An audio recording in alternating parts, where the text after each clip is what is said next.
Bisita sa pag-atiman sa atong pamilya, bisita sa mga pagskwela nato, paghimo sa atong mga modules, busy ka sa imong mga pangandoy. I know one day na kay dream, gusto niyo makabot na nga pangandoy. O busy ka sa labi na sa atong mga ginikanan, busy ka sa pagpanday para naay maayo nga ugma ang imuhang mga kabataan. Na kay principle nga ginapaglaban. Busy ta sa daghang kimbutang to the point nga mo na nakapastress sa ato ang life. You know what?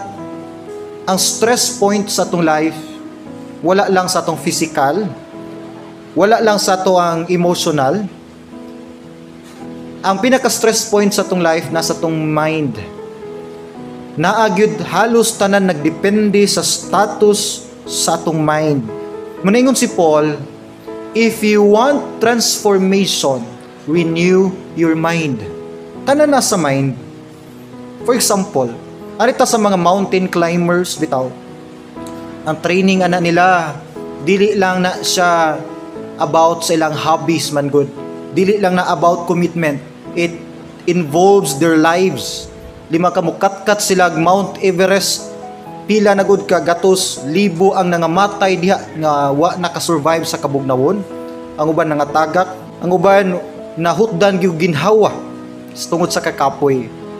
Pero ang mga mountain climbers, mga professional nga mountain climbers, taliwala sa kakapoy, sa sacrifice, nganong motivated kay sila, dili nila halos ma-feel ang physical nga stress. It is because grabe ang motivation silang mind. Grabe ang power silang mind. Arita sa mga sports like boxing. Sa training pa lang daan, ginakulata na ka, ginabunog imong lawas, ginaanad og sakit nga kumo imong naong sa boxing. Daghang nakoma tungod sa boxing. Daghang namatay human gyud sa boxing. Pero nganong daghang tao ang passionate kay niana? Bisag gina-torture, ginabunog ilang lawas, tungod kay ilang mind motivated kayo. Wala ni feel og stress ilang mind, munang ilang physical body ni follow og ilang emotion. Actually, once motivated imong mind, dali niyo makontrol imong emotion ug imong physical status. Pero once stress gani imong mind, once discouraged na imong hunahuna, bisan sa mga gagmay kay butang, tapulan kay tamo trabaho. Once discouraged ang atong mind, nakoy tulo ka major things ihatag rong buntaga, na mga major aspects sa atong life nga nakapastress na tugmaayo. Very practical ang akong ihatag. Dili siguro ka aware, pero stressful kini siya nga life kung inani imuhang status. Number 1, there is no rest when you think that your worth can be found in your accomplishments. You cannot find rest.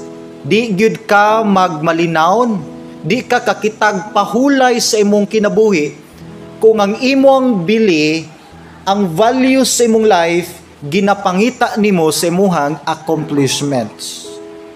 Ang common question sa tao karon, unsay akong bili? Unsa na lang ko? Nganong ila kong gi-reject? Nganong ubos ilang tan-aw nako?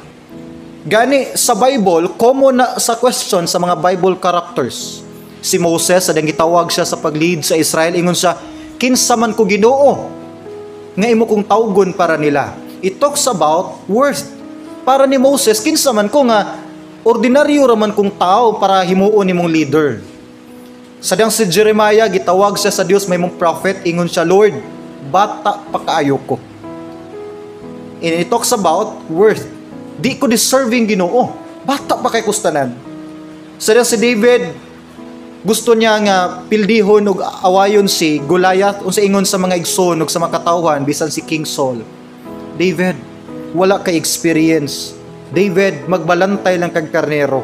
Kabalo mo sa ginatira nila ni David, ang worth ni David, kay ang ability sa tao nagdepende connected sa iyahang bili. Kinsa gud ka David nga mopildi diha, batan-on pa kay kag wala kay experience. Now, si Peter sa New Testament, sa ningon si Christ, Peter, balik na sa pagpangalagad. Peter, balik sa pag-serve sa ako ang mga disciples.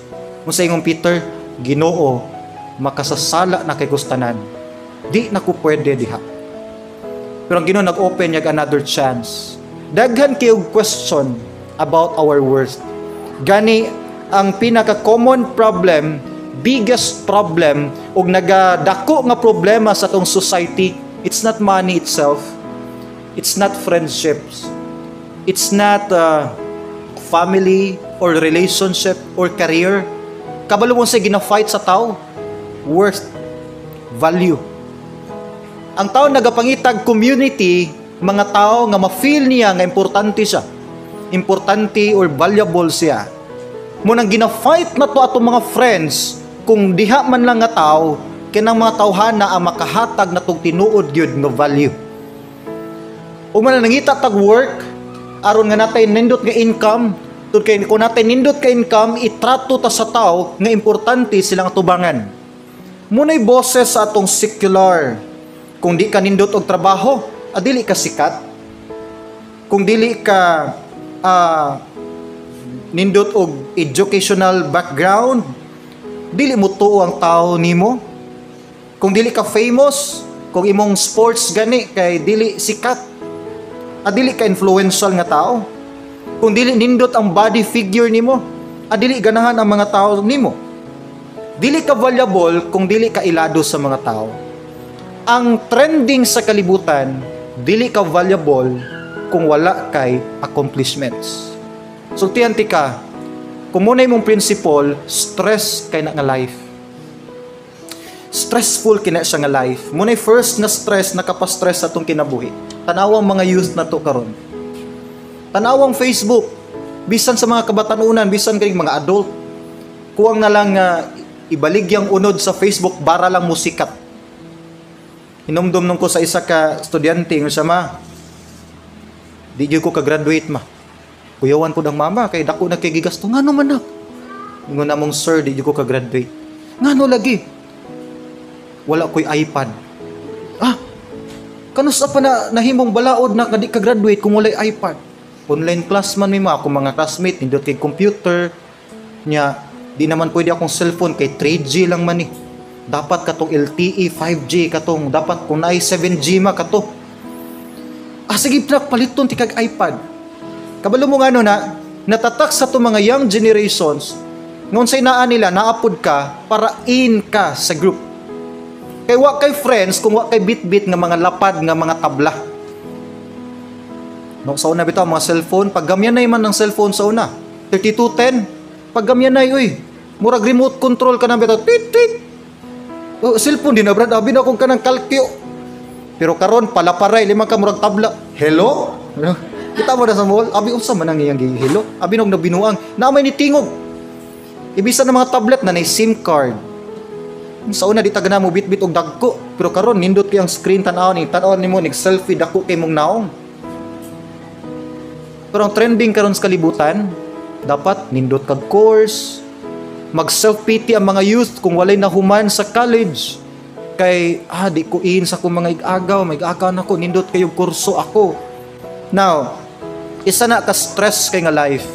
Abi nimo kung si Christ nag-value siya sa accomplishments, pagpili niya sa 12 apostles, gipili unta to niyang mga professionals, mga kings. Kung sa karon pa nga time si Christ namili pag apostles, unya ang trending karon is about accomplishments, inana. Kung worldly pa si Christ, pilion niya si Bill Gates. Pilion niya si Henry C. sa Pinas. Ang tagiya sa Facebook, kada bitaw tagiya sa Starlink, kinsa na. Kung givalue pa ni Christ ang accomplishments, balik sa New Testament, kinsa man ang 12 apostles, na mga professionals. Si Matthew, tax collector, isa naka-professional nga trabaho sa ilang time. Pero kadaghanan, fisherman, panday, mga kabus, kanabang walay something na-achieve sa kalibutan. Dili disqualification ang accomplishments. It doesn't mean nga kung na-accomplish sa life, disqualified ka. No. Nagagitawag ang Diyos nga mga hari, mga professional. Si Paul, lawyer. Pero the same time, dili disqualification ang wala po'y degree.